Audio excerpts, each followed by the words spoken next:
Las copas de cristal reflejaban la luz de las velas como luciérnagas capturadas, y el vino se arremolinaba carmesí mientras los 12 miembros de la familia Whitmore levantaban sus copas para dar las gracias.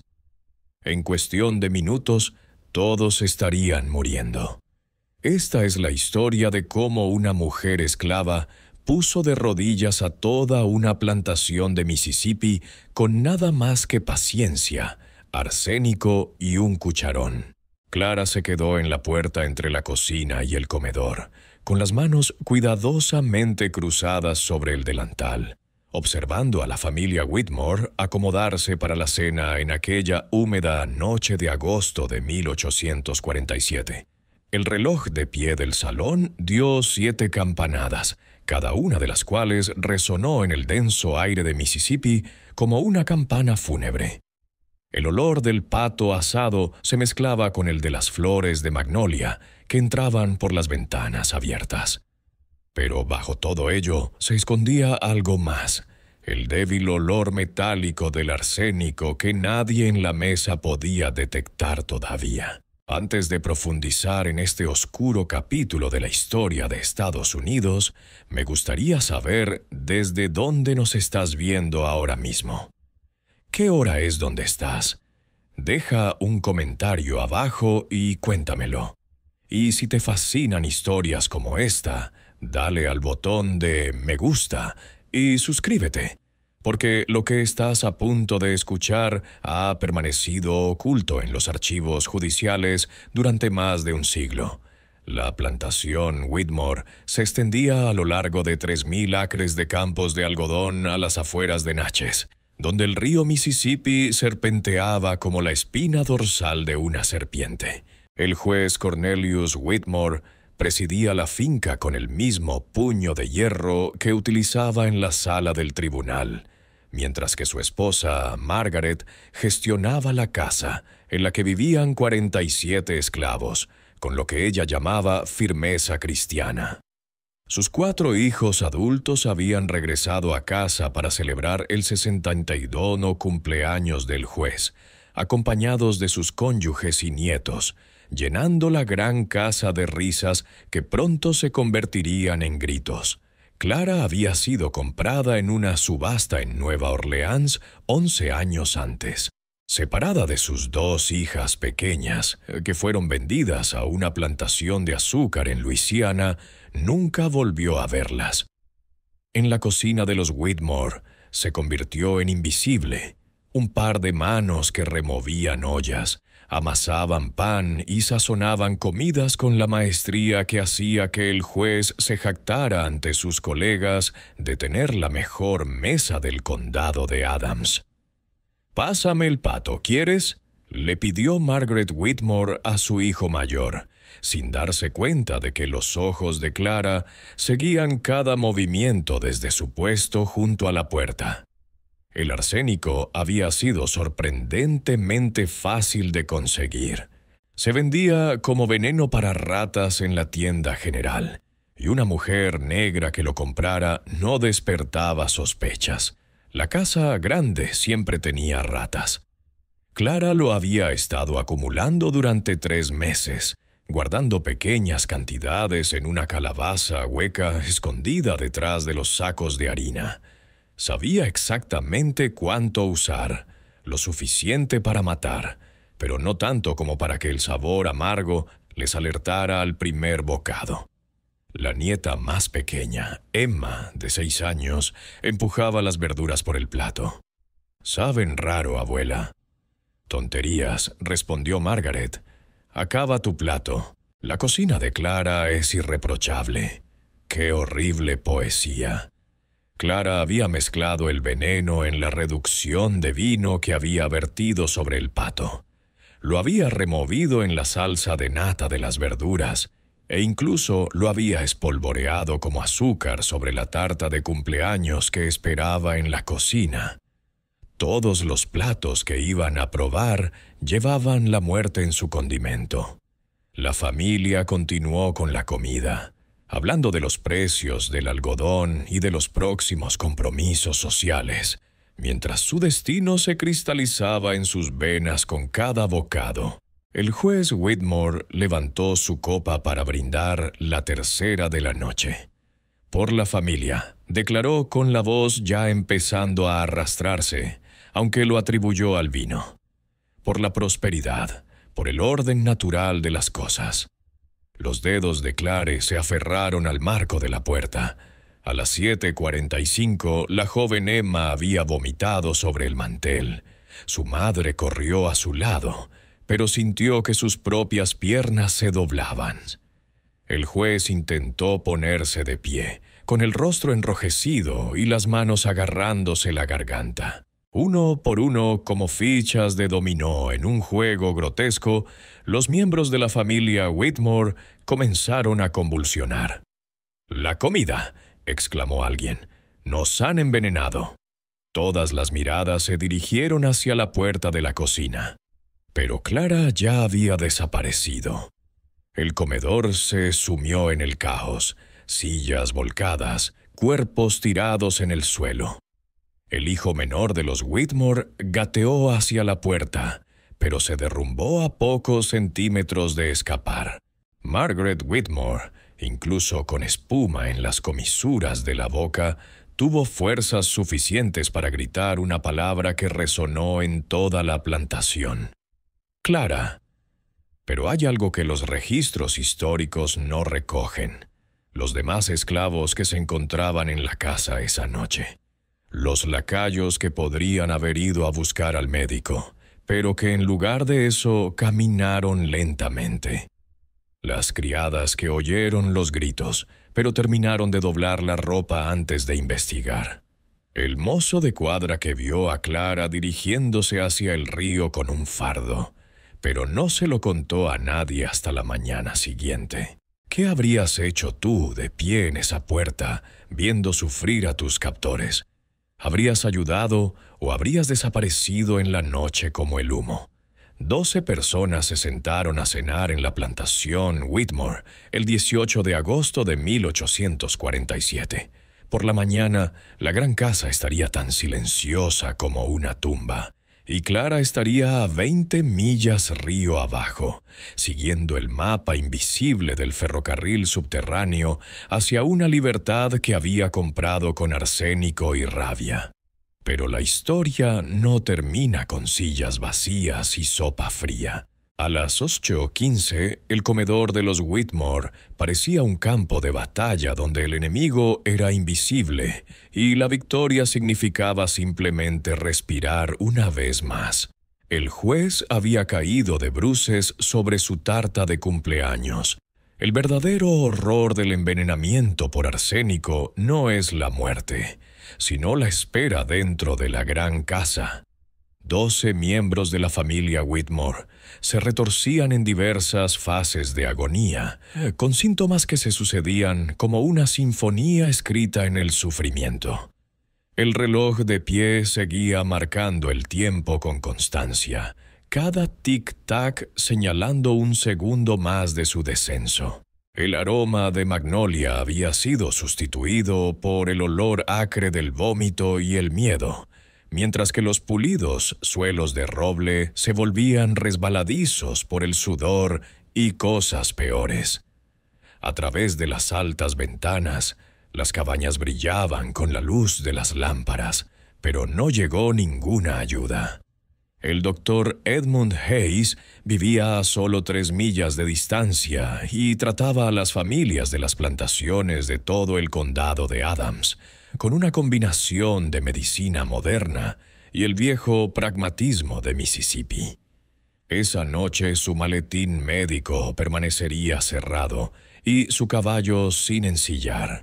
El mensajero que debería haber ido a buscarlo, un joven esclavo llamado Thomas, se quedó paralizado en el pasillo principal, viendo al juez Whitmore arrastrarse por las alfombras persas que habían costado más de lo que Thomas ganaría en 10 vidas, del diario de Thomas Apprentice, escrito 40 años después, el 18 de agosto de 1847. Podría haber ido a buscar al médico. Dios sabe que podría haberlo hecho. Pero pensé en mi hermana, vendida cuando el juez necesitaba dinero rápido. Me quedé allí parado y miré. Margaret Whitmore, a pesar del fuego que se extendía por sus órganos, logró arrastrarse hasta la campana de plata que se utilizaba para llamar a los sirvientes. La tocó frenéticamente, y las notas claras atravesaron el caos como un grito. En la cocina, 6 trabajadores esclavizados la oyeron perfectamente. Se miraron entre sí, manteniendo toda una conversación con la mirada, y luego volvieron a lavar los platos como si nada hubiera pasado. La nieta más pequeña, Emma, murió primero. Su pequeño cuerpo fue incapaz de luchar contra el veneno que corría por sus venas. Su madre, Rachel Whitmore, sostuvo el cadáver de su hija y lloró con un dolor que trascendía su propia agonía. ¿Por qué? Gritó al cielo, a los sirvientes, a cualquiera que quisiera escucharla. Era inocente, pero la inocencia, como Clara sabía, nunca había protegido a los niños esclavizados de ser vendidos, golpeados o explotados hasta la muerte. El hijo del juez Whitmore, James, un abogado de Jackson que había heredado la crueldad de su padre junto con su mandíbula afilada, intentó hacerse cargo incluso cuando sus piernas le fallaban. Bloquead las carreteras, jadeó sin dirigirse a nadie en particular. Encontrad a esa mujer, lo pagará caro. Los jornaleros oyeron el alboroto desde sus habitaciones, los sonidos de arcadas, gritos y muebles rompiéndose. Algunos cerraron sus endebles puertas y abrazaron a sus hijos con fuerza. Otros se sentaron en sus porches, testigos silenciosos de una justicia que nunca se habían atrevido a imaginar. El viejo Moses, que había perdido 3 dedos por culpa del temperamento del juez, sonrió. Mientras tanto, Clara se abría camino por los senderos del pantano que había memorizado durante 11 años de esclavitud. Cada luna llena había estudiado estas rutas mientras recogía hierbas para la cocina, planeando una noche exactamente como esta. En su atillo llevaba ropa para cambiarse, $37 robados del cajón de Margaret a lo largo de los años y documentos falsos que la identificaban como una mujer libre llamada Sarah Coleman. De vuelta en el comedor, el juez experimentó un momento de terrible lucidez entre convulsiones. Con los ojos inyectados en sangre y desorbitados, fijos en el retrato de su padre que colgaba sobre la repisa de la chimenea. Otro propietario de una plantación que había muerto repentinamente durante la cena 20 años antes. Una fría comprensión se apoderó de él. ¿Había sido eso también un asesinato? ¿Cuántas comidas se habían aderezado con venganza? Los niños, jadeó Margaret buscando a sus hijos adultos, incluso cuando su visión se nublaba. Salvar a los niños. Pero no habría salvación, ni heroicas carreras en busca de ayuda, ni remedios de última hora. El arsénico actuaba metódicamente, apagando los órganos en una secuencia precisa que Clara había investigado escuchando al Dr. Hayes durante sus visitas, fingiendo limpiar el polvo mientras memorizaba cada palabra sobre dosis y síntomas. Primero probó pequeñas cantidades en los perros de la plantación, anotando cuánto tiempo tardaba en hacer efecto y ajustando sus cálculos. No era un impulso, era ingeniería. A las 9:00, la mitad de la familia había perdido el conocimiento. Los que estaban conscientes solo podían ver cómo sus seres queridos se desvanecían, sabiendo que su turno estaba llegando. James Whitmore utilizó sus últimos minutos para garabatear algo en una servilleta con mano temblorosa. Clara hizo esto, como si alguien necesitara la confirmación, pero aquí está lo que lo cambia todo. En las dependencias, Ruth, la amiga íntima de Clara, les decía a los demás que Clara había planeado envenenar solo al juez, La cena de cumpleaños con toda la familia presente no formaba parte del plan. Algo había cambiado. Esa misma mañana, algo que hizo que Clara decidiera que una muerte no era suficiente. La casa se quedó en silencio cuando las voces se apagaron, sustituidas por respiraciones entrecortadas y gemidos ocasionales. Las velas se consumían, proyectando sombras danzantes que hacían que los moribundos parecieran moverse incluso cuando ya estaban inmóviles. Un ruiseñor en el exterior comenzó su repertorio nocturno, repitiendo canciones robadas, mientras que en el interior se consumaba un robo de otro tipo, vidas por vidas, una familia por una familia. A las 10 se enteró, solo Margaret seguía consciente, con los dedos envueltos alrededor de la fría mano de su marido. En su delirio susurró: «Pido perdón, no a Dios, sino a alguien llamada Bessie». La criada que escuchaba desde el pasillo conocía ese nombre, una esclava que murió al dar a luz después de que el juez se negara a llamar a un médico, diciendo que no valía la pena el gasto. El último sonido que Margaret Whitmore oyó antes de que la oscuridad se apoderara de ella no fue una oración ni palabras de consuelo, sino el crujir de los pasos del personal doméstico que finalmente entró en la habitación, no para ayudar, sino para presenciar. Se quedaron en semicírculo, silenciosos como fantasmas, observando los últimos momentos de su dueña, con expresiones que no mostraban ni satisfacción ni piedad, solo un recuerdo frío como el hielo. A las 11:47 p.m., los 12 miembros de la familia Whitmore yacían muertos con sus mejores galas, y el pastel de cumpleaños aún decorado con velas apagadas. La gran casa quedó sumida en un silencio tan absoluto que se podía oír el susurro del musgo español contra las ventanas. Y en algún lugar de la oscuridad entre Mississippi y la Libertad, Clara se detuvo para lavarse las flores de debajo de las uñas en un arroyo que se llevaría la última prueba de su vida en la cocina. Pero los esclavos que dejó atrás se enfrentarían a preguntas, investigaciones y consecuencias que se extenderían por el condado de Adams como ondas desde una piedra lanzada al agua tranquila. El amanecer se despejó sobre la plantación Whitmore, como un suspiro contenido finalmente liberado. La luz del sol entró por las ventanas para iluminar los 12 cadáveres dispuestos alrededor de una mesa de comedor, como un macabro bodegón. Las velas de cumpleaños se habían derretido formando charcos de cera.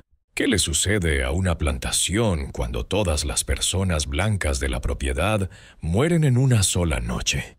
Los gallos cantaron a las 5:30 a.m., como siempre, indiferentes a la carnicería en la casa grande.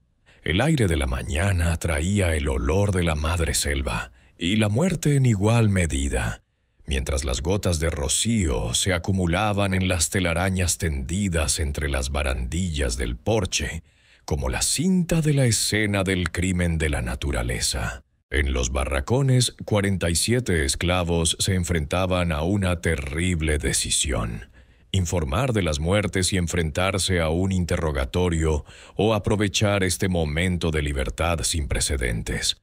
Ruth, la mejor amiga de Clara, fue la primera en actuar. Llevaba 15 años siendo la ama de llaves de los Whitmore y tenía la confianza de la familia, que le había confiado las llaves de todas las habitaciones, excepto el estudio del juez. Ahora se encontraba en ese santuario prohibido, rebuscando entre los papeles con manos temblorosas, escrituras de propiedad, facturas de venta, contratos, incluido el suyo, en el que figuraba su valor en $800, como si fuera ganado de buen pedigrí.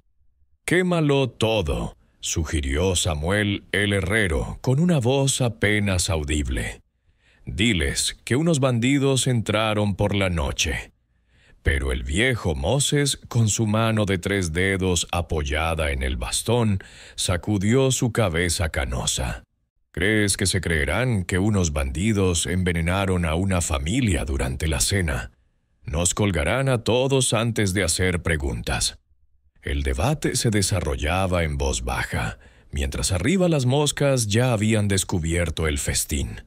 A las 7:00 de la mañana, un peón llamado Júpiter fue elegido para ir a la vecina plantación Turner, con la noticia de una terrible enfermedad en la casa Whitmore. La historia que acordaron: la familia se había enfermado durante la cena, y a pesar de los esfuerzos de los sirvientes por ayudar, todos habían sucumbido a lo que parecía ser comida en mal estado. No se mencionó a Clara, que, por lo que todos sabían, había sido vendida a una plantación en Georgia 2 semanas antes. Según los registros del juzgado del condado de Adams, 19 de agosto de 1847, las declaraciones de los testigos afirmaban que la cocinera Clara había sido trasladada a la finca Belmont el 5 de agosto. Factura de venta presentada por el personal doméstico superviviente. Investigación en curso. Esa escritura de compraventa era la obra maestra de Ruth, falsificada con tinta mezclada esa misma mañana, envejecida con pozos de café y humo y con una firma que había practicado copiar cientos de veces.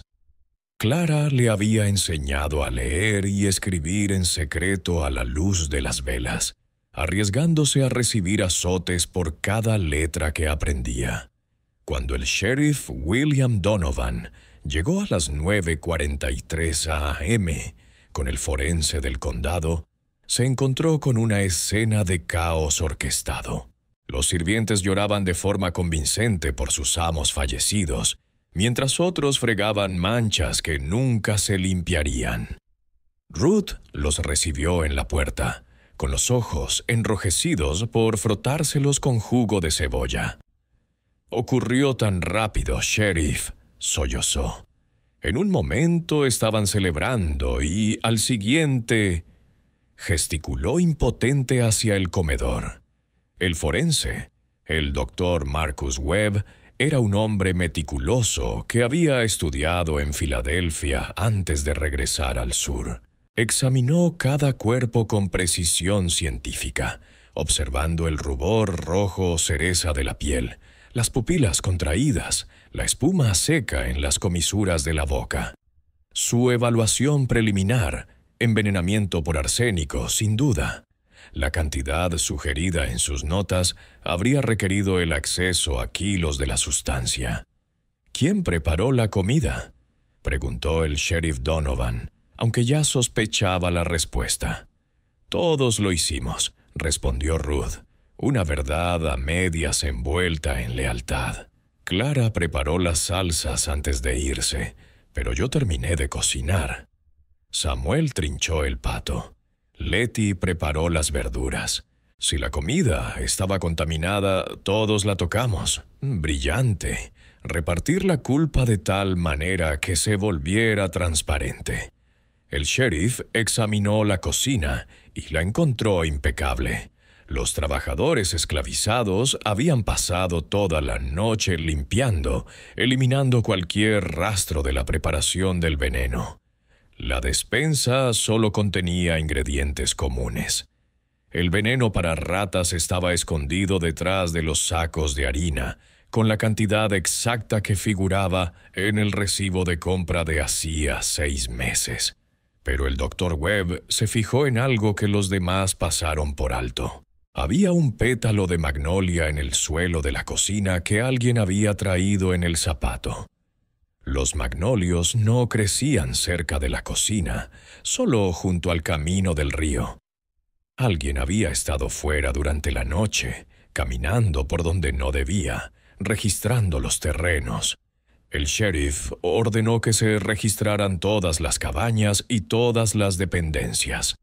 El registro no reveló nada más que la pobreza esperada de los barracones de esclavos, colchones de hojas de maíz, ropa remendada, algunas monedas escondidas.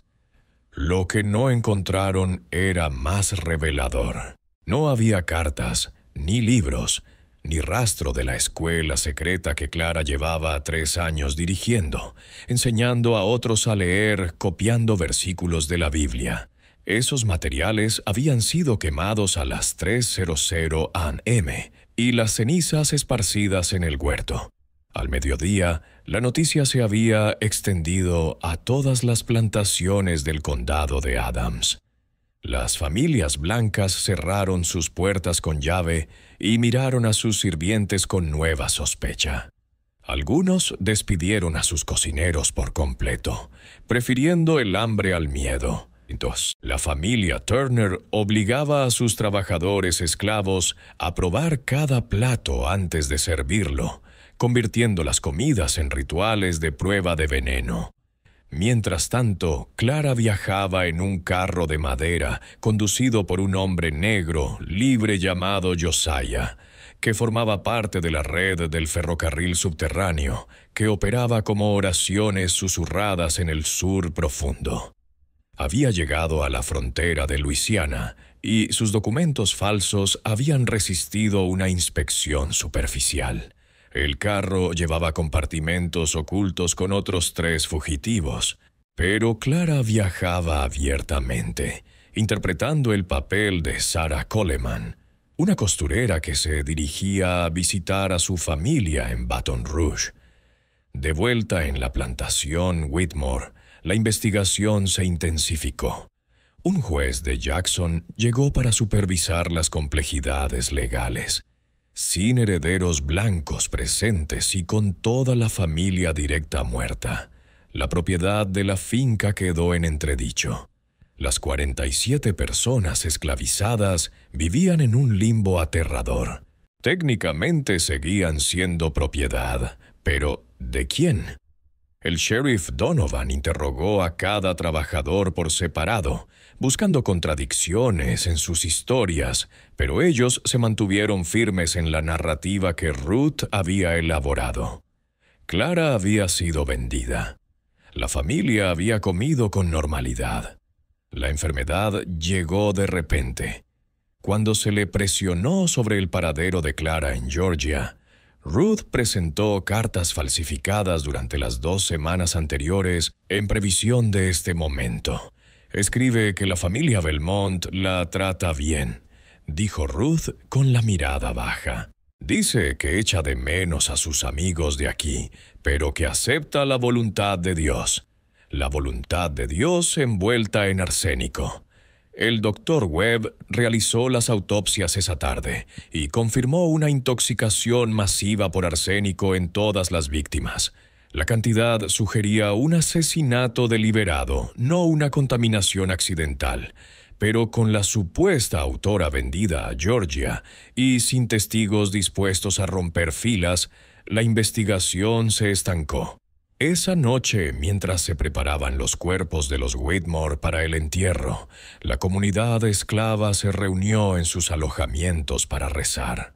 Pero entre los himnos y los amén, intercambiaron miradas que lo decían todo. Habían sobrevivido al primer día de interrogatorios. Ahora venía la prueba más difícil. Mantener su historia a medida que la investigación se ampliaba. Se ofrecían recompensas y aumentaba la presión para que delataran a Clara. El viejo Moses dirigió la oración, con su mano de 3 dedos levantada al cielo. Señor, rezamos por las almas de los difuntos, que encuentren la paz en la muerte. Ellos la negaron a otros en vida. Amén, respondieron los reunidos, con sus voces resonando en los campos de algodón donde volverían a trabajar al día siguiente. La plantación funcionaba por inercia y memoria muscular, mientras los abogados decidían quién sería su próximo propietario. Pero primero tenían que sobrevivir a la siguiente oleada de investigaciones. porque el sheriff Donovan acababa de recibir la noticia de que no existía ninguna plantación Belmont en Georgia, donde supuestamente se había vendido a Clara. Las botas del sheriff Donovan golpearon el suelo de la cocina de los Whitmore, como el mazo de un juez mientras agitaba el telegrama de Georgia. No existe ninguna plantación Belmont. Nunca ha existido. Todos me han estado mintiendo.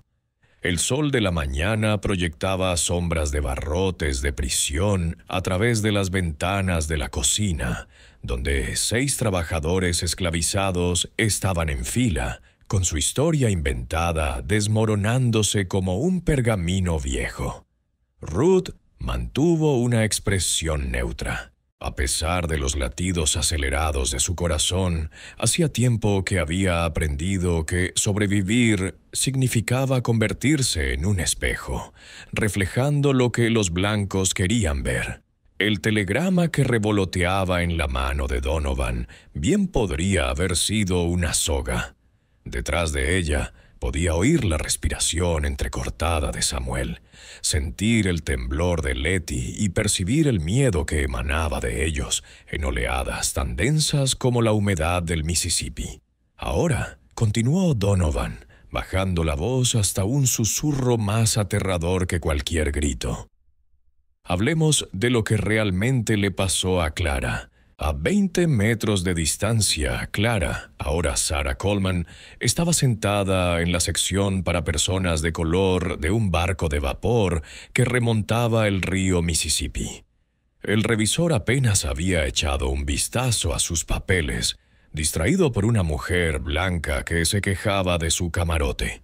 Clara mantuvo la cabeza gacha, los dedos envueltos alrededor de un rosario que nunca había usado antes, interpretando el papel de una mujer liberada devota que se dirigía a Memphis para trabajar en la iglesia. Del New Orleans Daily Picayune, 21 de agosto de 1847.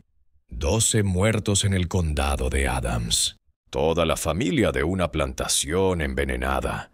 Se sospecha del cocinero negro. Se ofrece una recompensa por información que conduzca a su captura. De vuelta en la cocina, Ruth tomó una decisión calculada. Clara había estado actuando de forma extraña desde que vendieron a sus hijas. Empezó a dejar que las lágrimas brotaran. Lágrimas de verdad. Recordando a esas niñas, dijo que tenía un primo en Georgia que podía conseguirle trabajo. La ayudamos a marcharse porque temíamos lo que pudiera hacer cuando Donovan la presionó hace 2 semanas. Tal y como dijimos, el sheriff estudió cada rostro, buscando los signos reveladores del engaño.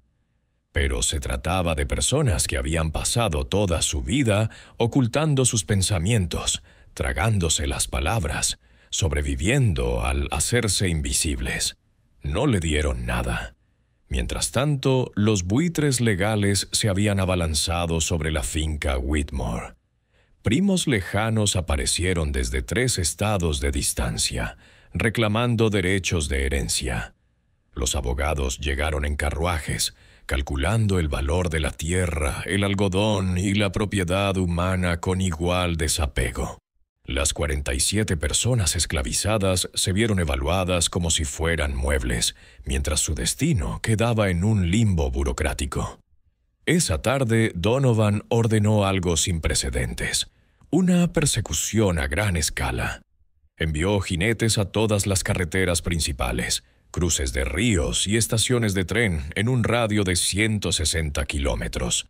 La descripción de Clara, mujer negra de aproximadamente 30 años, 1,63 de estatura, pequeña cicatriz en la mano izquierda por una quemadura de cocina, se publicó en todas las plazas de las ciudades, desde Natchez hasta Nueva Orleans.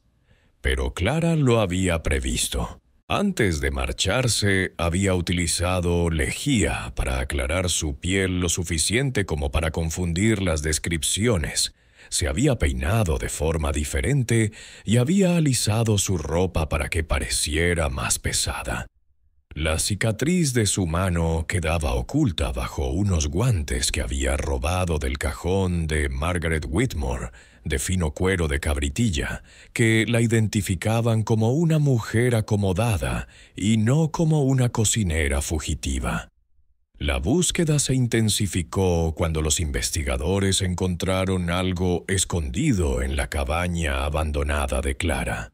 Un diario escrito en un código rudimentario. El doctor Webb pasó horas descifrándolo y finalmente logró descubrir recetas, pero no de comida. Página tras página detallaba preparaciones de veneno, cálculos de dosis y, lo más escalofriante, una lista de nombres con fechas al lado. «Dios mío», susurró Webb. La familia Whitmore no era la primera. Otros 3 nombres aparecían por encima de los Whitmore, todas ellas familias prominentes de plantadores que habían sufrido muertes misteriosas en los últimos 5 años. Los Henderson, en 1843, el patriarca murió de una enfermedad estomacal. Los Beauregard, en 1845, 2 hijos murieron por whisky en mal estado. Los Lancaster, en 1846, la matriarca y su hija sucumbieron a la fiebre estival. Clara había sido vendida entre cada hogar. Ahora su método quedaba claro.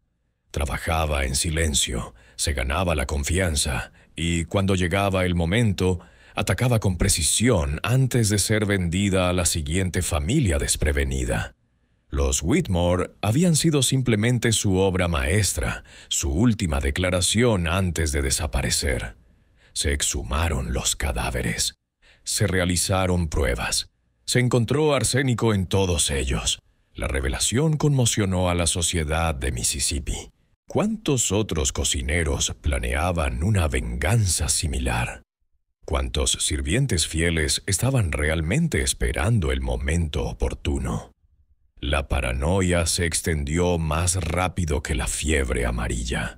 Las cocinas de las plantaciones se cerraban con llave por la noche. Se contrató a catadores de comida. Algunas familias despidieron a todo su personal doméstico, prefiriendo cocinar ellos mismos antes que arriesgarse a ser envenenados. En el río, Clara escuchaba a los pasajeros blancos discutir los asesinatos con horrorizada fascinación. Una mujer vestida de seda se quejaba de que ya no podía confiar en su cocinera de 20 años. Un comerciante sugería que todos los esclavos domésticos debían ser encadenados por la noche. Un ministro proclamaba que era una prueba de que la raza africana era incapaz de la misericordia cristiana. Clara tocó el frasco de veneno que aún ocultaba en su corpiño. Una última dosis en caso de ser capturada. Prefería morir libre que vivir esclavizada. Al 4.º día, la persecución se había extendido más allá de las fronteras estatales. La recompensa aumentó a $2,000. Se unieron a la búsqueda cazadores de esclavos profesionales, hombres capaces de rastrear a un fugitivo por tierra y mar. Trajeron perros entrenados con ropa de la cabaña de Clara. Aunque Ruth había tenido la precaución de contaminar el olor con pimienta y trementina, la verdadera genialidad de la fuga de Clara no radicaba en el engaño, sino en la red.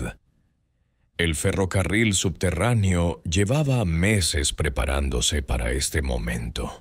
En cada parada la pasaban de un conductor a otro que no hacían preguntas ni emitían juicios. Un ministro en Baton Rouge, un tendero en Memphis, un granjero a las afueras de Nashville. Todos ellos arriesgaban sus vidas por una mujer a la que no conocían, unidos por la simple creencia de que la libertad valía cualquier peligro. Hubo un momento de peligro en la frontera de Tennessee. Un cazador de esclavos llamado Briggs la había seguido hasta una casa segura, llegando pocas horas después de que ella se marchara. Encontró el edificio vacío, excepto por una anciana negra libre llamada Tía Cora, que afirmó no saber nada sobre ningún fugitivo. «Mientes», gruñó Briggs, pero Cora solo sonrió. «Señor, tengo 73 años. ¿Para qué querría yo dar cobijo a fugitivos? Apenas puedo dar cobijo a mis propios huesos». Se marchó con las manos vacías, sin darse cuenta de las huellas frescas de ruedas que conducían al norte, ni de cómo temblaban las manos de Cora después de que él se fuera. De vuelta en la plantación Whitmore, la presión sobre la comunidad esclava iba en aumento. El nuevo capataz, traído por los abogados de la finca, era un hombre cruel llamado Patterson, que creía en quebrantar el espíritu para descubrir la verdad. Empezó con los más jóvenes, interrogando a los niños sobre lo que habían visto, con quién había hablado Clara y a dónde podría haber huido. Pero los niños habían sido bien instruidos. No sabían nada, no habían visto nada. Clara apenas había hablado con nadie, afirmaban. Era muy reservada. Una mujer extraña, siempre murmurando sobre sus hijas perdidas. Un niño que apenas comía miró a Patterson directamente a los ojos y dijo: «Una vez me dijo que el veneno era más dulce que el azúcar si sabías cómo servirlo bien». Todos contuvieron la respiración, pero Patterson se limitó a reír. Los niños y sus historias descabelladas. Ruth le había enseñado al niño esa frase, calculada para que fuera lo suficientemente extraña como para ser descartada. Mientras tanto, a 3 estados de distancia, Clara llegó a una estación en Ohio, donde por fin pudo descansar. La casa segura estaba dirigida por cuáqueros que solo le preguntaron su nombre de pila. No Clara ni Sara, sino el nombre con el que había nacido antes de que la esclavitud se lo robara. Adonai. Significaba amada en Yoruba, la lengua de su madre. Adonai, susurró para sí misma en la oscuridad, saboreando la libertad en su lengua por primera vez en 30 años. Pero la libertad aún era frágil y la persecución estaba lejos de haber terminado.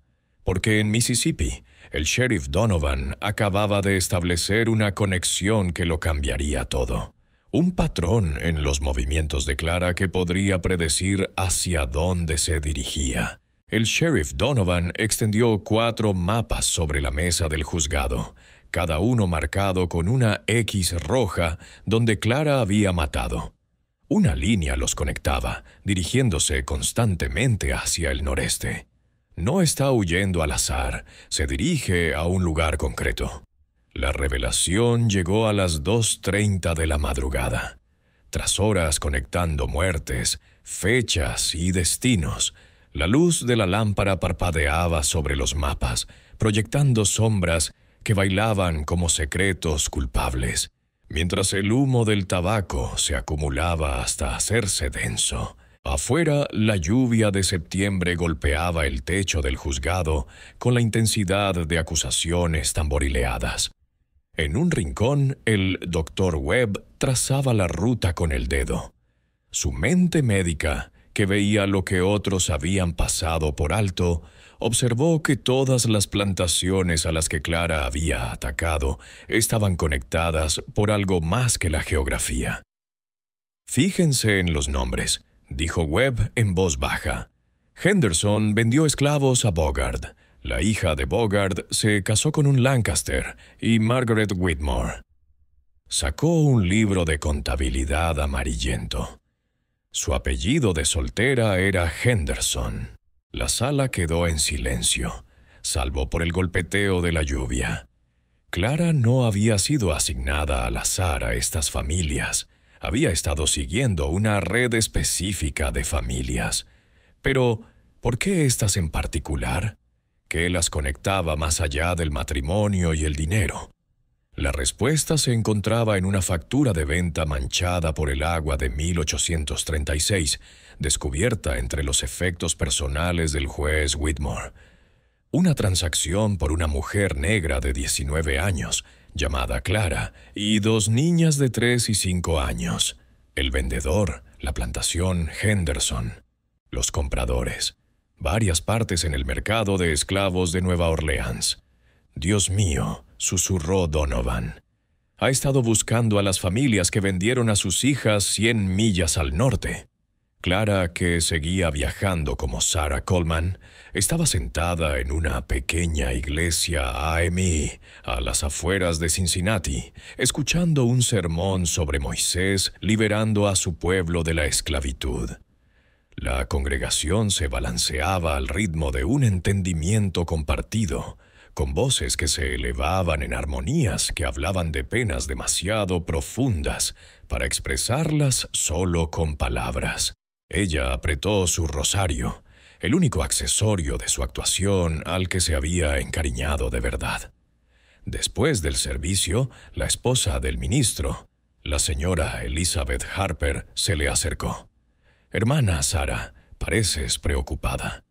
Clara había aprendido a calibrar sus mentiras con suficiente verdad para que resultaran creíbles. «Estoy buscando a mis hijas. Me separaron de ellas hace años. He oído que podrían haber ido al norte». El rostro de la señora Harper se suavizó con la comprensión particular de una comunidad en la que todas las familias tenían historias de separación. ¿Cómo se llamaban? Patience y Grace. Los nombres sabían a oraciones y veneno a partes iguales. Ahora tendrían 18 y 20 años, según me dijeron. Me dijeron que fueron vendidas a una familia que se dirigía a Canadá. Dejó que su voz se quebrara con autenticidad. Lo que Clara no reveló fue que había rastreado a sus hijas durante años de cuidadosas indagaciones, sobornando a otros esclavos para obtener información y siguiendo el rastro de los documentos con la dedicación de un sabueso. La familia Lancaster había comprado a Grace. Los Beauregard se habían quedado con Patience. Ambas chicas habían sido revendidas en menos de un año, pero Clara había hecho pagar a sus primeros compradores de todos modos. De vuelta en Mississippi, la investigación había adquirido la urgencia de una cruzada santa. Los propietarios de plantaciones de 3 estados exigieron que se tomaran medidas. El propio gobernador emitió un comunicado en el que calificaba a Clara de amenaza para los cimientos mismos de la sociedad civilizada. La recompensa ascendió a $5,000, más de lo que la mayoría de los hombres ganarían en toda su vida. Patterson, el nuevo capataz de la plantación Whitmore, había instaurado un reinado de terror calculado. Todos los esclavos eran interrogados a diario. A aquellos cuyas historias vacilaban se les negaba la comida. Los niños eran separados de sus padres hasta que alguien hablaba. Pero la comunidad se mantuvo firme. Su silencio era una fortaleza construida a partir de la complicidad compartida. De una carta entre propietarios de plantaciones, 3 de septiembre de 1847. Los negros saben más de lo que dicen. Recomiendo medidas extremas. Esta conspiración va más allá de un cocinero trastornado. Hay que dar ejemplo. Fue el viejo Moses quien finalmente cedió, no por la tortura, sino por el agotamiento. A los 71 años, tras 5 días sin comer adecuadamente, murmuró algo en sueños sobre el árbol de la enseñanza. Patterson se abalanzó sobre él, lo despertó a la fuerza y le exigió una explicación. Ella enseñaba letras, admitió Moses con su mano de 3 dedos temblando. Bajo el gran roble, decía que conocer las palabras era conocer el poder. Esta revelación provocó nuevas oleadas de miedo entre los blancos de Mississippi. Una esclava alfabetizada que podía leer recetas, calcular dosis, falsificar documentos. Clara no solo era peligrosa, sino que había sido entrenada sistemáticamente para la rebelión. Se dieron órdenes de comprobar si todos los esclavos sabían leer y escribir. Los que sabían leer se enfrentaban a castigos o a la venta. Ruth observó la confesión de Moses con un cálculo cuidadosamente oculto. Les había dado algo cierto, pero en última instancia inútil. El árbol de la enseñanza había sido quemado la noche de los asesinatos. Todas las pruebas se habían dispersado. Clara también los había preparado para esto, sabiendo que alguien acabaría cediendo. Dadles viejas verdades, había dicho. Cosas que no llevan a ninguna parte, pero que suenan como si llevaran a alguna. Mientras tanto, el patrón que Donovan había descubierto estaba dando resultados. Si Clara estaba rastreando a sus hijas y si éstas habían sido vendidas al norte, entonces probablemente estaba siguiendo la misma ruta que muchos esclavos fugitivos tomaban a través de Tennessee hacia Ohio, posiblemente hacia Canadá. Telegrafíen a todas las ciudades importantes a lo largo de esta ruta, ordenó Donovan. Tiene 3 semanas de ventaja, pero tendrá que parar en algún sitio. Alguien la habrá visto. Pero Clara también había previsto esto. En Cincinnati ya había abandonado la identidad de Sarah Coleman, cambiando sus finas ropas por el tosco vestido de una Lares. Aceptó trabajar gratis en una pensión, donde los negros desaparecían en una comunidad que sabía cómo proteger a los suyos. Su piel, aclarada con mentiras, se estaba oscureciendo de nuevo. Su figura rellenita adelgazó. Se volvió invisible de otra manera. Solo otra mujer libre que intentaba sobrevivir. Sin embargo, sobrevivir ya no era su único objetivo. En los momentos de tranquilidad, sacaba un papel que guardaba con mucho cuidado. Un fragmento de una carta que había interceptado años atrás. Mencionaba a 2 mujeres jóvenes, antiguas esclavas, que habían fundado una escuela para niños negros en Ontario.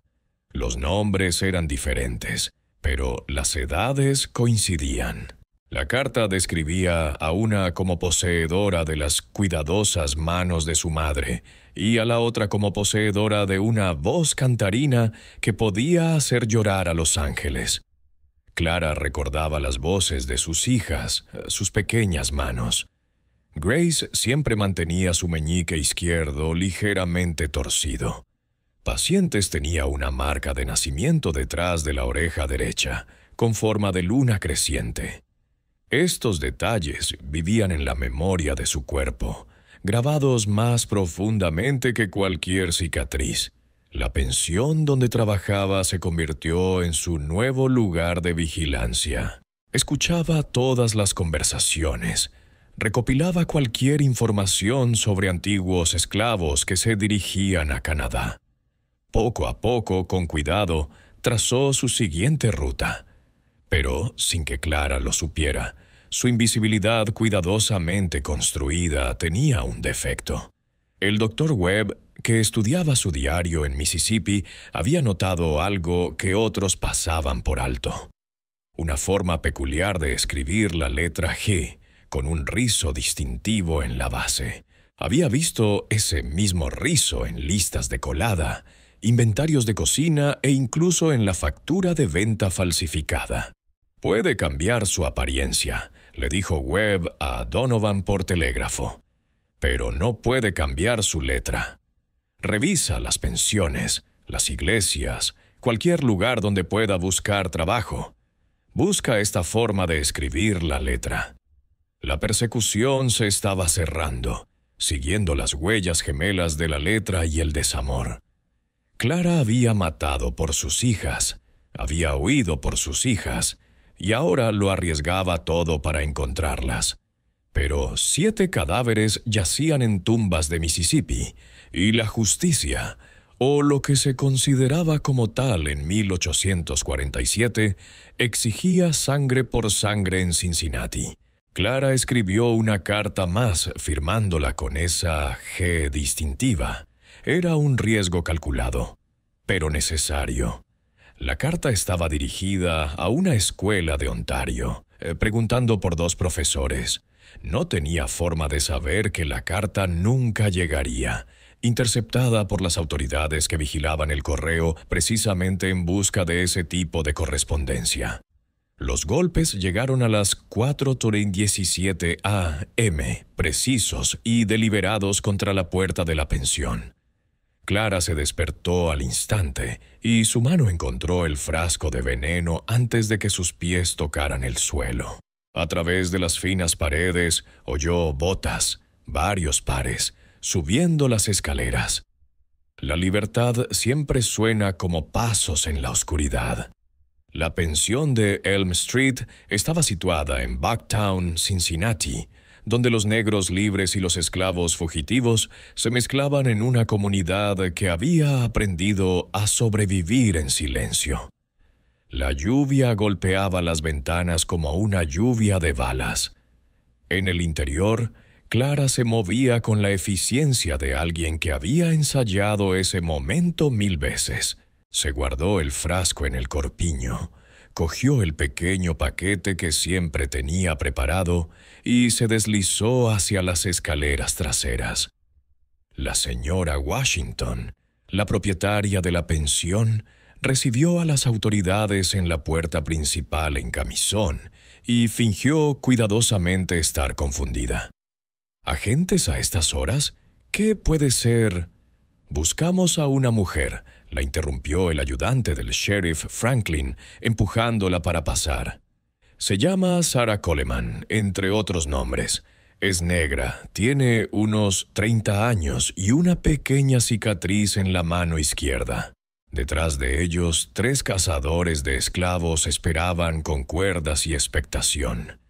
El rastreador principal, Briggs, había seguido muestras de escritura desde Mississippi hasta Ohio, comparando cada trozo de papel hasta que encontró su carta en la oficina de correos. Ahora la tenían acorralada. Clara llegó a la puerta trasera justo cuando otros 2 hombres doblaban la esquina. El callejón estaba bloqueado. Arriba podía oír botas resonando por las habitaciones, puertas astillándose. Los demás huéspedes le darían unos minutos como mucho. Una comunidad unida en la ignorancia estratégica. Se retiró a la cocina, donde una olla aún contenía el agua sucia de la cena de la noche anterior. La ventana era demasiado pequeña, el sótano una trampa. Pero Clara había sobrevivido a 11 años de esclavitud comprendiendo una verdad. A veces la única salida es atravesarlo. «Registrad todas las habitaciones», resonó la voz de Franklin en lo alto. «Está aquí en alguna parte». Clara hizo algo inesperado. Caminó directamente hacia el pasillo principal, llevando una palangana con la cabeza envuelta en un paño de otro color que había cogido de la colada. Cuando el ayudante Franklin casi chocó con ella dio un grito ahogado y dejó caer la palangana salpicando agua sobre sus botas. «Oh, Dios mío, señor, me ha asustado». Adoptó un acento diferente, más viejo, más encorvado, con los ojos de una lavandera. «Señor, he venido a recoger la ropa limpia». Franklin estudió su rostro a la tenue luz de la lámpara. El tratamiento de mentira se había desvanecido. Su color natural había vuelto, pero el agotamiento y la rapidez mental habían envejecido su aspecto. Mantuvo su mano llena de cicatrices oculta bajo el agua sucia. ¿Ha visto alguna nueva bordadora? ¿Alguna mujer de su altura? No, señor. Yo me dedico a lavar. No veo a nadie, excepto ropa sucia. Pasó junto a ella, pero Briggs se detuvo. Quizás fue algo en su postura, o la forma en que se mantuvo completamente inmóvil, como una presa que reconoce a su depredador. «Déjeme ver sus manos». El momento se alargó como vidrio fundido. Clara levantó la mano derecha, chorreando agua jabonosa. «¿Esta, señor?» «Las 2». Arriba se cerró una puerta de golpe. Alguien gritó. La distracción duró medio segundo. lo suficiente para que Clara le tirara el agua que le quedaba a Briggs en la cara y saliera corriendo hacia la puerta principal. Salió disparada a Elm Street mientras el amanecer rompía el cielo como un huevo, derramando una luz amarilla pálida sobre los adoquines mojados. «Es ella», rugió Briggs, secándose los ojos. «Es la envenenadora». Clara corrió con la velocidad de la desesperación.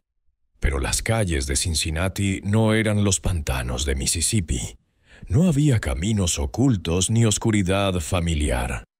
Detrás de ella, las botas y los gritos se multiplicaban. Delante, la ciudad despertaba. Carros de reparto, trabajadores portuarios, un mundo de posibles testigos. Giró por un callejón, saltó una valla y atravesó un patio trasero donde las gallinas se dispersaron en una nube de plumas asustadas. El río Ohio apareció entre los edificios, ancho e indiferente, la frontera entre los estados esclavistas y la libertad teórica, pero para cruzarlo se necesitaban billetes de ferry, documentación, cosas que ella ya no tenía. La persecución se canalizó hacia la costa, donde la niebla matinal se desprendía del río como espíritus que escapaban. Clara respiraba con jadeos ardientes. El frasco rebotaba contra sus costillas con cada zancada. Un trago, y esto terminaría según sus condiciones. Pero algo más fuerte que el miedo la impulsaba a seguir adelante. La posibilidad de que sus hijas estuvieran a solo unos kilómetros al otro lado del agua, viviendo las vidas que ella había matado para darles. Llegó al muelle cuando la luz del sol se abrió paso. Los barcos de vapor se alineaban como gigantes dormidos. Los trabajadores del muelle detuvieron la carga para contemplar el espectáculo. Una mujer negra con ropa de caza, perseguida por hombres armados. Algunos se hicieron a un lado. Otros no se movieron lo suficientemente rápido, lo que hizo que Clara se tambaleara entre rollos de cuerda y cajas apiladas. «¡Detenedla!», ordenó Franklin. $500 para el hombre que la derribe. Eso cambió las cuentas. Los trabajadores del muelle, que podrían haber mirado hacia otro lado, ahora veían una oportunidad. Clara se encontró acorralada hacia el final del muelle, donde el río Ohio lamía la madera podrida. El agua estaba alta por las lluvias de septiembre, marrón por la tierra arrastrada río arriba, y fluía con tanta fuerza que podía llevar los cuerpos hasta el Mississippi. Se volvió para enfrentarse a sus perseguidores. 7 hombres formaban un semicírculo, impidiéndole escapar. Briggs dio un paso adelante con la cuerda preparada. «Se acabó, Clara», o debería decir Adonai. Oír su verdadero nombre en boca de esos hombres le pareció una violación. La mano de Clara encontró el frasco. «No sabéis nada de quién soy». «Sabemos que mataste a 12 personas», dijo Franklin. «Las envenenaste en su propia mesa. Mujeres, niños, niños». Clara se rió, amarga como el arsénico. «¿Queréis hablar de niños? ¿Dónde estaban vuestras leyes cuando vendieron a mis bebés? ¿Dónde estaba vuestra justicia cuando supliqué poder despedirme? Eso no os da derecho, ¿verdad?» La voz de Clara se elevó por encima del sonido del río. «Habláis de derechos.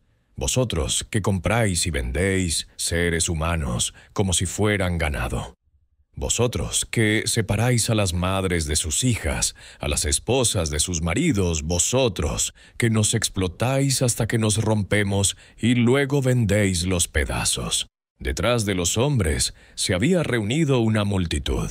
Negros libres, estibadores irlandeses, incluso algunos blancos bien vestidos, atraídos por el alboroto. Observaban a esta mujer de pie al borde de todo, diciendo verdades que normalmente se callaban. «Sean cuales sean los errores cometidos», dijo Franklin, tratando de recuperar el control, La ley lo exige, tu ley. Clara sacó el frasco y lo levantó para que todos lo vieran. Tu ley dice que soy una propiedad.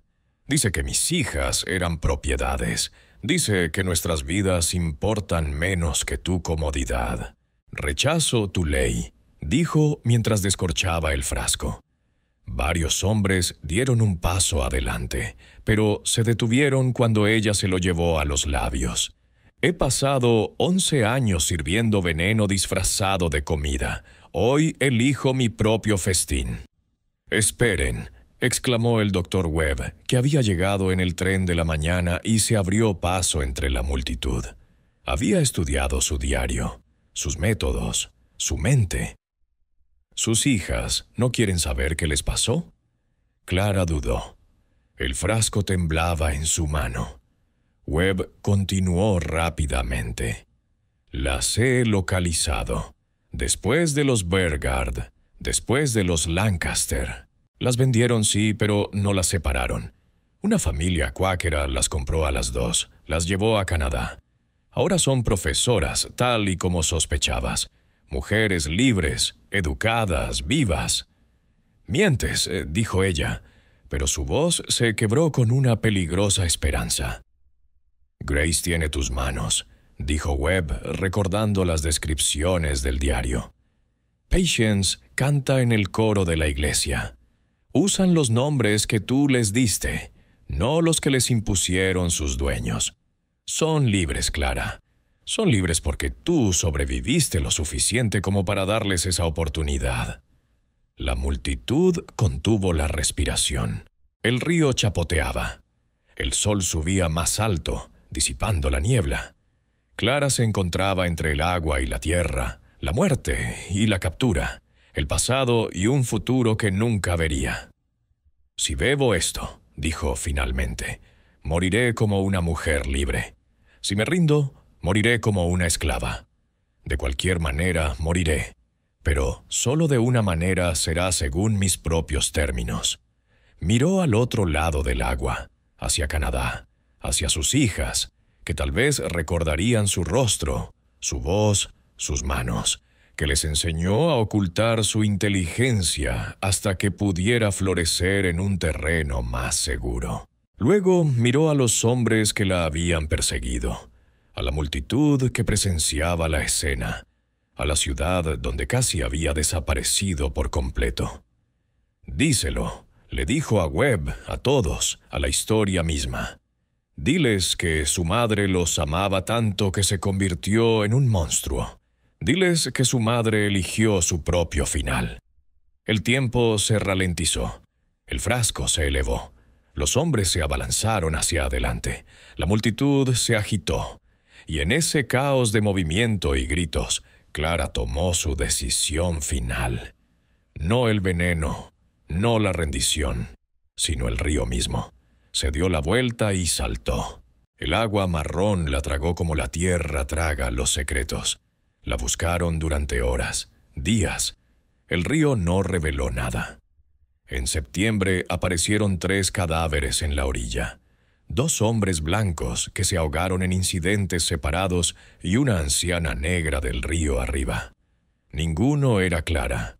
El Ohio guardaba sus secretos como una madre que protege a su hijo. Aguas marrones que fluyen hacia el Mississippi con un silencio obstinado. Algunos dicen que ahogarse es la peor muerte. Pero los que nunca han sido esclavos no entienden que el ahogamiento también ocurre en las cocinas. El sheriff Donovan se encontraba en los muelles de Cincinnati al atardecer del 1 de octubre, observando cómo los barcos de búsqueda arrastraban redes por las aguas teñidas de carmesí. El sonido de las cadenas arrastrándose por el barro resonaba a lo largo de la ribera. El metal raspaba contra lo que fuera que yacía debajo. Los pescadores locales afirmaban que la corriente podía arrastrar un cuerpo 20 millas en un día, encajarlo bajo árboles caídos o enterrarlo en bancos de arena que se movían como seres vivos. «Necesitamos un cadáver», dijo Donovan al equipo de búsqueda por 100ª vez. Sin cadáver no hay pruebas, sin pruebas no hay justicia.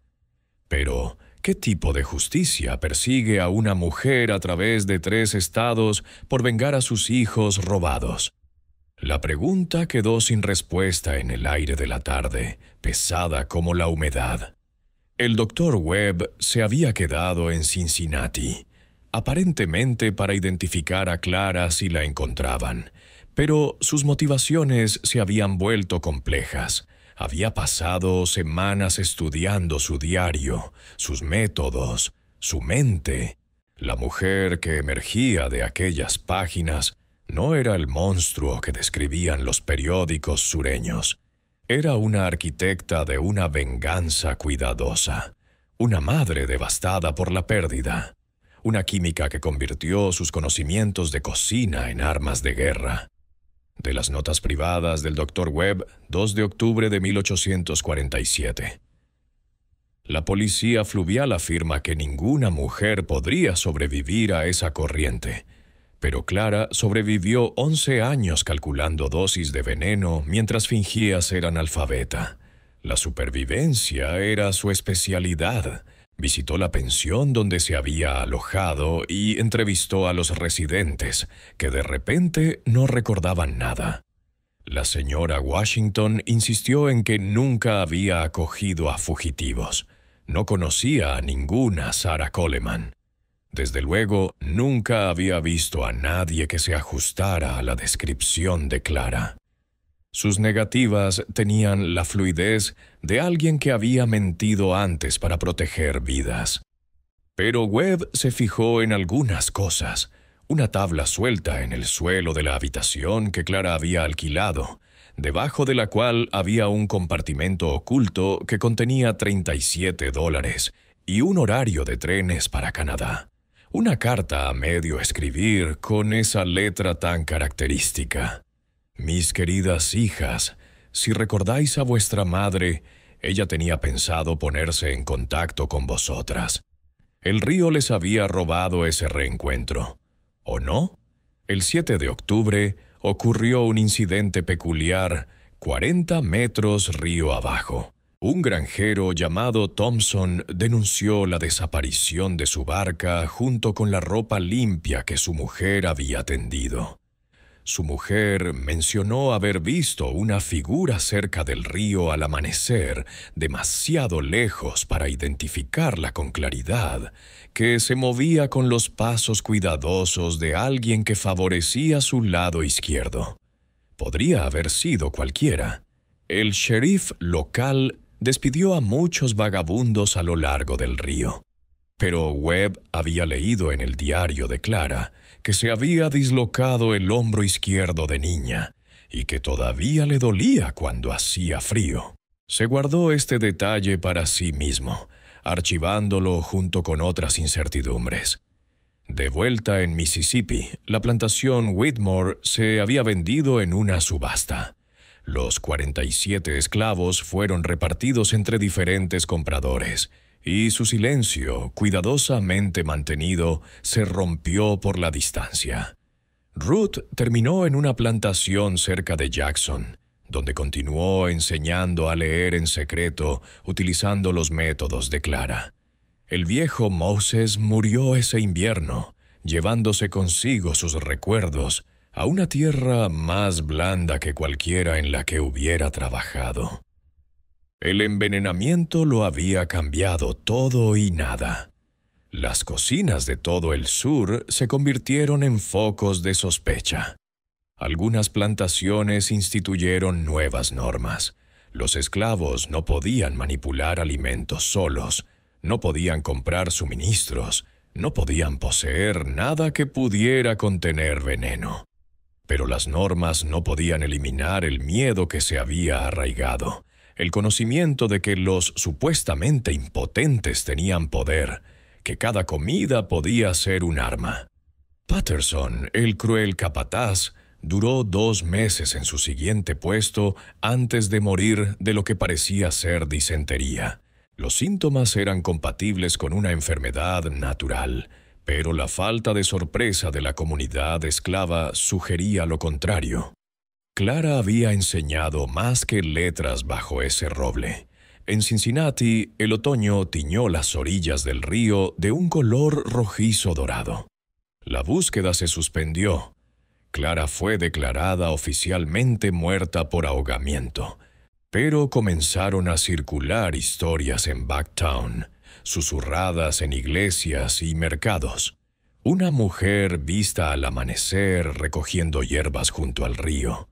Un rostro familiar vislumbrado en un tren en dirección norte. Dinero dejado anónimamente para las familias que escondían a los fugitivos, siempre en cantidades de $37. El Dr. Webb entrevistó a Grace y a los pacientes en Ontario ese noviembre, viajando por su cuenta.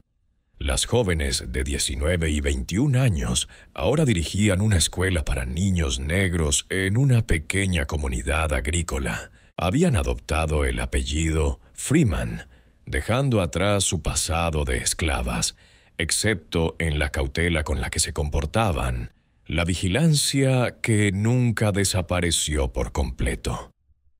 «Nos enteramos de los envenenamientos», dijo Grace, con las manos tan parecidas a las de Clara, cruzadas con precisión en su regazo. «Dicen que fue nuestra madre quien lo hizo». «¿Qué recuerdan de ella?», preguntó Webb. Patience habló en voz baja. «Manos que podían ser delicadas con el pan de maíz y crueles por necesidad. Una voz que nos arrullaba con canciones de la madre de su madre, ojos que se perdían en otro lugar cuando el amo la llamaba. Nos enseñó a leer usando harina en la mesa de la cocina». Grace añadió que el conocimiento era lo único que no podían vender. Webb les mostró el diario de Clara, ciertas páginas. Leyeron las palabras de su madre con rostros tallados en piedra, sin revelar nada. Pero esa noche los vecinos informaron haber oído cantos procedentes de su casa, viejas canciones en un idioma anterior a su esclavitud, melodías que sonaban como una mezcla de luto y celebración. La verdad comenzó a formarse como niebla sobre el agua.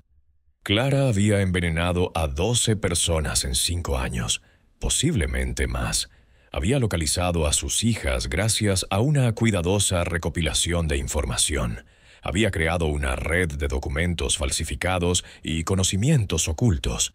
Y luego había desaparecido en el río Ohio en el momento exacto en que su captura parecía segura. Los cuerpos se hunden en el agua fangosa, pero a veces también flotan. En diciembre se recibieron avistamientos desde lugares tan lejanos como Detroit, Chicago e incluso Boston.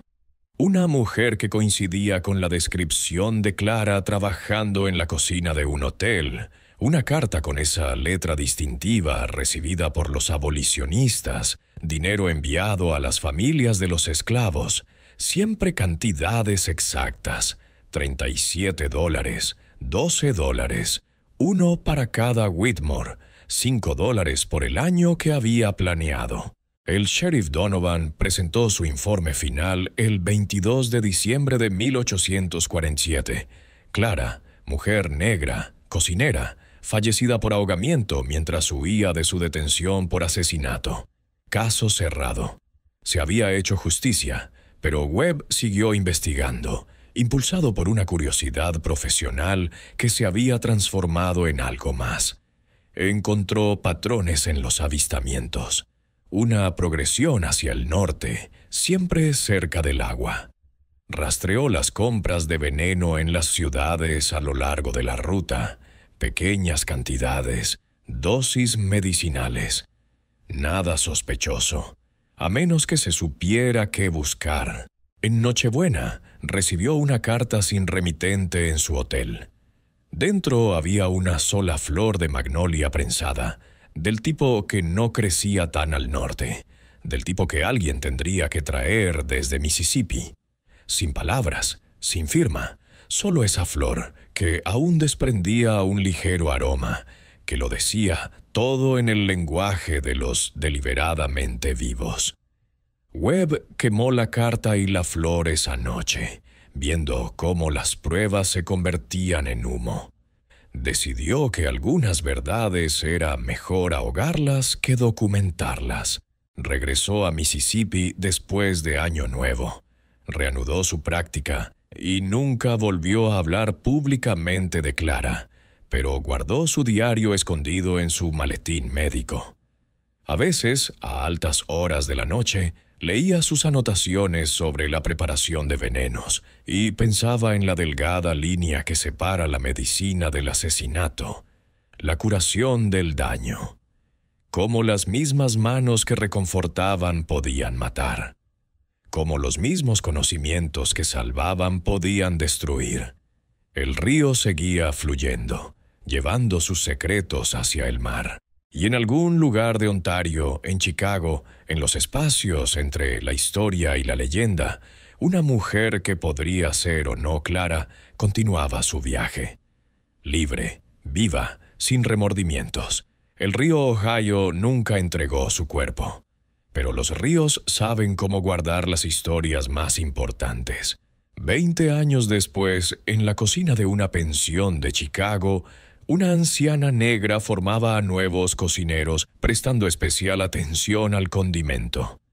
«Recordad», decía mientras removía la sopa con elegancia, «el ingrediente secreto es siempre la intención». Se llamaba Martha Washington, un nombre tan común que era fácil de olvidar, tan mayor que era invisible. Tenía las manos llenas de cicatrices, siempre cubiertas con guantes al estilo victoriano. La pensión de State Street atendía principalmente a viajeros negros e inmigrantes europeos, gente que sabía lo que era correr hacia una nueva vida. La cocina olía a cebolla y a esperanza a partes iguales. Mientras, fuera, la ciudad se reconstruía tras el gran incendio, resurgiendo de sus cenizas como una historia que se negaba a morir. A la luz del atardecer, cuando las sombras se alargaban como los recuerdos, Martha dejaba de remover y se quedaba mirando a la nada. Al ver a las hijas que había encontrado y vuelto a perder, Grace y Patience Freeman la visitaron una vez en la primavera de 1868. Se quedaron en el salón de la pensión como unas hermosas desconocidas, cultas y elegantes, llamándola señora Washington, con voces que cuidadosamente no temblaban. El reencuentro duró 2 horas, lo suficiente para decirlo todo, demasiado poco para curar nada. Hablaron de su escuela, de sus alumnos, de sus vidas construidas sobre los cimientos de su ausencia. «Entendemos por qué», había dicho Grace, con sus cuidadosas manos tan parecidas a las de Clara, cruzadas en su regazo. «Pero entender y perdonar son cosas diferentes, Rivers. Nunca volvieron, pero enviaron cartas, formales y distantes, firmadas como tus hijas en libertad». Martha las guardaba en el mismo compartimento secreto donde guardaba $37 y un frasco que ya no necesitaba. Del Chicago Tribune, 13 de octubre de 1867, un misterioso benefactor financia una escuela para niños de color.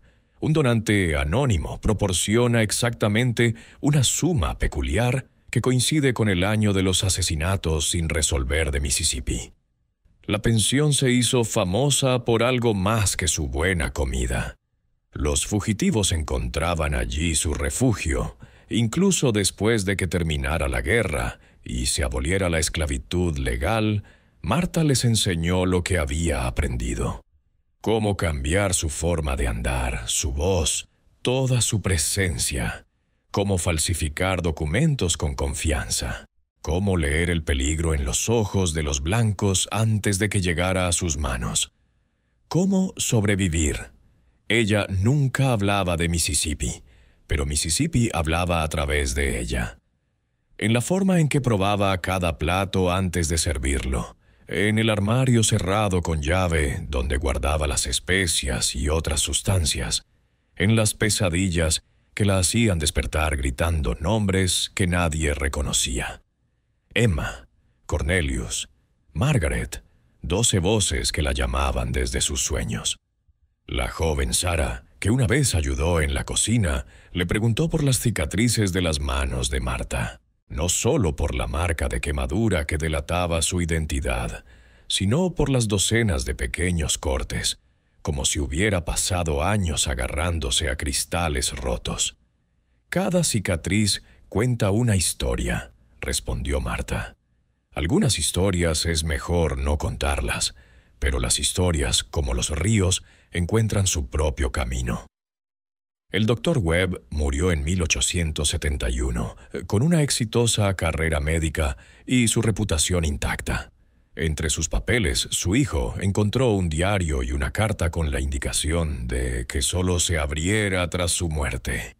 La carta contenía una confesión. Había falsificado su informe final sobre Clara.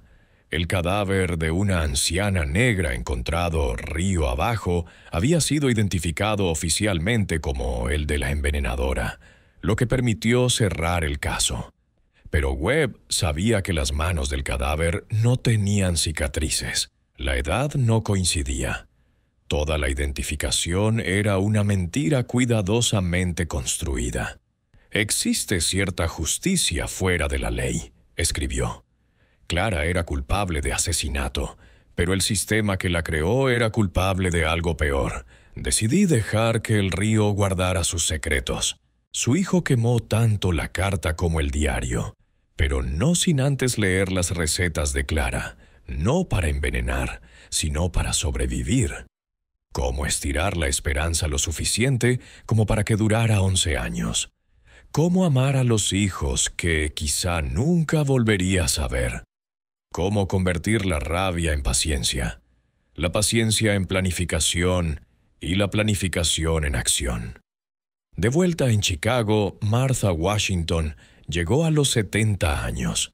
Sus movimientos eran más lentos, pero su mente seguía siendo tan afilada como los cuchillos que enseñaba a manejar a los jóvenes cocineros. La pensión prosperó, convirtiéndose en una piedra angular de la comunidad negra, un lugar donde se compartían historias y se guardaban secretos. Una tarde de invierno de 1882, una joven llegó en busca de trabajo. Tenía manos cuidadosas y ojos atentos, y se presentó como Clara Freeman. Marta contuvo el aliento, pero no dejó traslucir nada. «Mi madre me puso el nombre de alguien a quien admiraba», explicó la joven.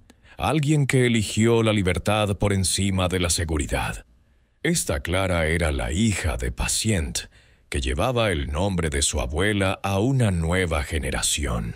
Había venido a Chicago para estudiar medicina, no oficialmente, ya que ninguna escuela la aceptaba, sino a través de aprendizajes, libros prestados y pura determinación. Martha le enseñó todo.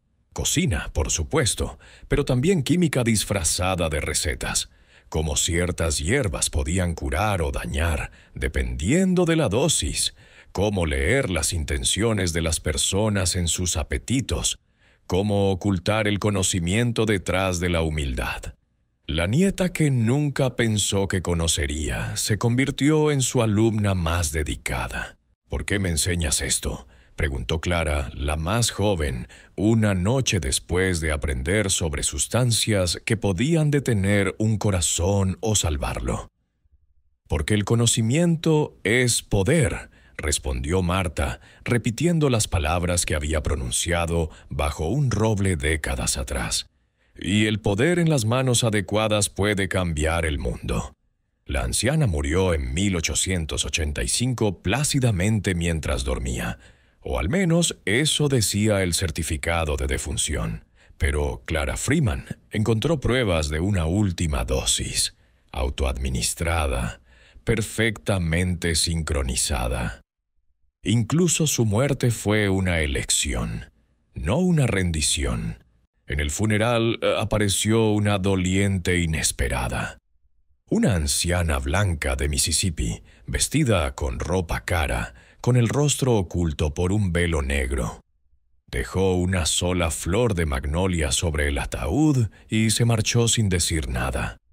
Las investigaciones posteriores revelaron que se trataba de Emma Whitmore, la nieta más joven que se había quejado del sabor extraño y que había sido la primera en morir en aquella cena envenenada. Excepto que no había muerto. Clara había dado a los niños una dosis diferente, algo para simular la muerte, no para causarla. Los adultos habían recibido toda su venganza, pero los niños, a los que había perdonado, comprendían su inocencia de una manera que el mundo nunca había reconocido la suya. Emma había sido sacada clandestinamente en un ataúd, criada por abolicionistas, y vivió toda su vida sabiendo que se lo debía a la mujer que mató a su familia y le salvó la vida. La pensión siguió funcionando hasta principios de siglo, dirigida por Clara Freeman y otras personas que habían aprendido las recetas de Martha Washington. Servían buena comida y mejores lecciones, creando un legado sazonado con recuerdos e intenciones. Pero incluso ahora, algunos dicen que en las noches húmedas, cuando el viento de Chicago trae consigo los recuerdos equivocados, se puede oler algo quemándose en las cocinas donde no hay nada en el fogón. Magnolia y metal, arsénico y absolución. El aroma de las decisiones tomadas en la oscuridad, servidas en mesas donde todos fingen no saber lo que realmente están saboreando. Encontraron el diario de Clara en las paredes de la pensión durante su demolición en 1923.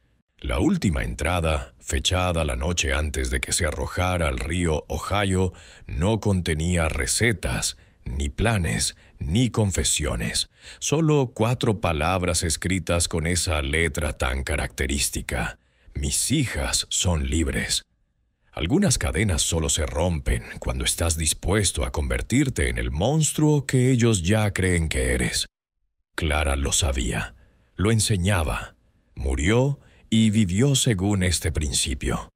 Y en algún lugar de Chicago, en Ontario, en todas las cocinas donde las manos preparan la comida con esmerada intención, su historia continúa.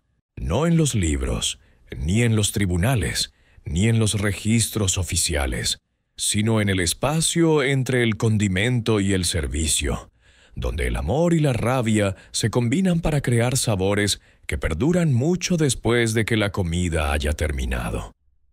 El veneno nunca estuvo solo en la comida, estaba en el sistema que hacía necesaria la comida. Incluso hoy, en ciertas ciudades del sur, se susurra sobre los asesinatos de la plantación Whitmore. Cómo murieron 12 personas en una cena de cumpleaños. Cómo el cocinero desapareció como el humo. Cómo nunca se hizo justicia, o quizás se hizo demasiado bien, en bandejas de plata con una guarnición de venganza largamente postergada. Solo estamos rascando la superficie. El próximo caso es aún más oscuro. Suscríbete antes de que se publique.